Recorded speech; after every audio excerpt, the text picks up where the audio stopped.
নমস্কার বন্ধুরা, আপনাদের সবাইকে ফোর সন্ধ্যা চক্রবর্তী অফিসিয়াল চ্যানেলে স্বাগত। আজকে আমি চলে এসেছি নতুন আরেকটি রেসিপি নিয়ে। আজকে নতুন রেসিপিতে আপনাদের সবাইকে স্বাগত। আজকে আমি তৈরি করব দুধ কচু পাতা বাটা। বেশি দেরি না করে ভিডিওটা শুরু করা যাক। প্রথমে আমি দুধ কচু পাতাগুলো নিয়ে নিয়েছি। আমাদের বাড়ির পাশে জঙ্গলে হয়েছে, সেখান থেকে নিয়ে নিয়েছি।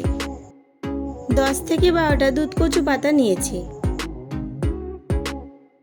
দুধ কচু পাতাগুলো নেওয়া হয়ে গেছে। এরপর এগুলোকে আমি জলে ধুয়ে নেব। 10 থেকে 12টা দুধ কচু পাতা নিয়েছি। পাতাগুলো কচি কচি দেখে নিতে হবে, তাহলে বাটা খেতে বেশি ভালো লাগবে। এরপর পাতাগুলোকে ছোট ছোট কুচি কুচি করে নেব। প্রথমে আমি 3-4টে পাতাকে ভালোভাবে মুড়িয়ে নিয়ে তারপর ছুরির সাহায্যে ছোট ছোট করে কাটছি। তোমরা এখানে বটির সাহায্যেও কাটতে পারো।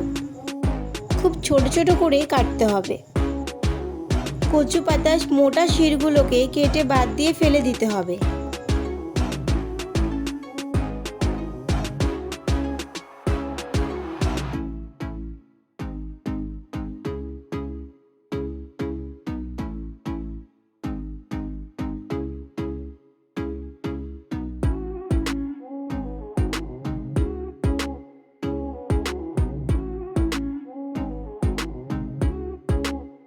পাতাগুলো কাটা হয়ে গেছে। এইভাবে আমি বাকি পাতাগুলোও কেটে নেব।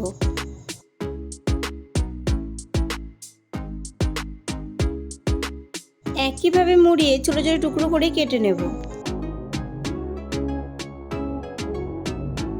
জলের মধ্যে যদি কচু গাছ থাকে তাহলে সেই পাতাগুলো নেবে না, সেগুলো খেলে গলা চুলকোতে পারে।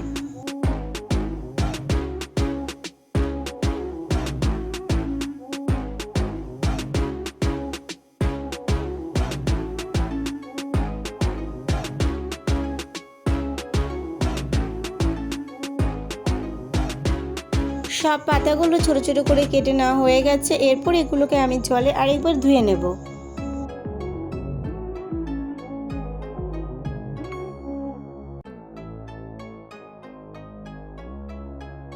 জলে ধুয়ে নেওয়া হয়ে গেছে। এরপর কচুর পাতা বাটার জন্য আমি এখানে নিয়ে নিয়েছি লবণ, হলুদ, কালো জিরে, রসুন, শুকনো লঙ্কা, কাঁচা লঙ্কা। আমি এখানে 5টা কাঁচা লঙ্কা নিয়েছি আর 2টো শুকনো লঙ্কা। যদি বেশি পরিমাণে কাঁচা লঙ্কা নেওয়া হয় তাহলে শুকনো লঙ্কা নেওয়ার প্রয়োজন নেই। এখানে তোমরা পেঁয়াজও ব্যবহার করতে পারো, 1 থেকে 1.5খানা পেঁয়াজ ব্যবহার করতে পারো। যদি তোমরা পেঁয়াজ ব্যবহার করো তাহলে রসুন ব্যবহার করার দরকার নেই, আর যদি রসুন নাও তাহলে পেঁয়াজ নেওয়ার কোনো দরকার নেই। যে কোনো একটি ব্যবহার করতে হবে। আর ব্যবহার করতে পারো পাতিলেবু।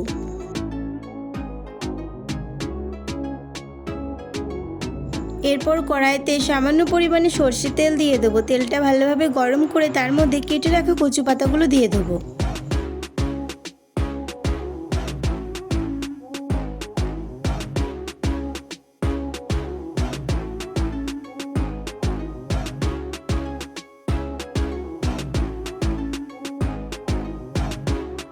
আর দিয়ে দেবো 4-5টা কাঁচা লঙ্কা আর 4-5টা রসুন। বাকি রসুনগুলো রেখে দেবো।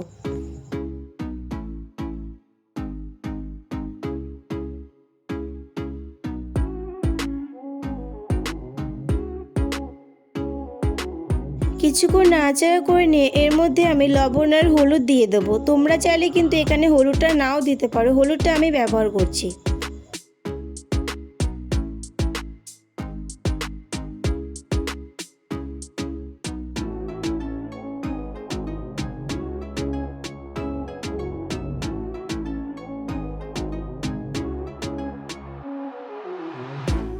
পাতাগুলো 10 থেকে 15 মিনিট ভাজা করতে হবে, যতক্ষণ না একদম কালো হয়ে যায়। কালো হয়ে গেলে বুঝতে হবে পাতাগুলো ভাজা হয়ে গেছে। পাতাগুলো ভাজা হয়ে গেছে। এরপর এগুলো নামিয়ে নেব। এরপর তেল ছাড়া কড়াইতে কালো জিরেগুলো ভেজে নেব। তোমরা চাইলে কচু পাতা ভাজার আগে কালো জিরেগুলো ভেজে রাখতে পারো। শুকনো লঙ্কাগুলোকেও তেল ছাড়া একটু ভেজে নেব। এরপর শিলনোড়াতে আগে কালো জিরেগুলো বেটে নেব। তোমরা চাইলে মিক্সিতেও করতে পারো, কিন্তু মিক্সির থেকে শিলনোড়াতে বেশি ভালো হবে, যেটা আমাদের গ্রামে প্রত্যেকের বাড়িতে শিলনোড়া দেখা যায়। কালো জিরেগুলো বাটা হয়ে গেলে এর মধ্যে আমি শুকনো লঙ্কা দিয়ে দেবো বাটার জন্য।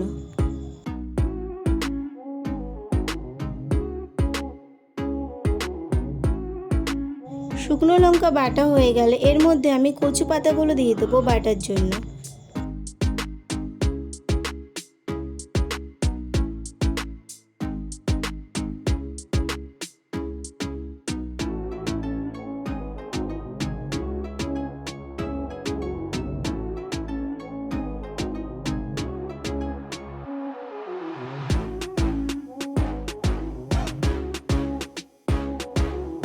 কচু পাতাগুলো অর্ধেক বাটা হলে এর মধ্যে রসুনগুলো দিয়ে দেবো। রসুনগুলো কাঁচাই দেব 4 থেকে 5 কোয়া। 4 থেকে 5 কোয়া রসুন ভাজার সময় দিয়ে দেবো। কচু পাতা বাটা তৈরি হয়ে গেছে।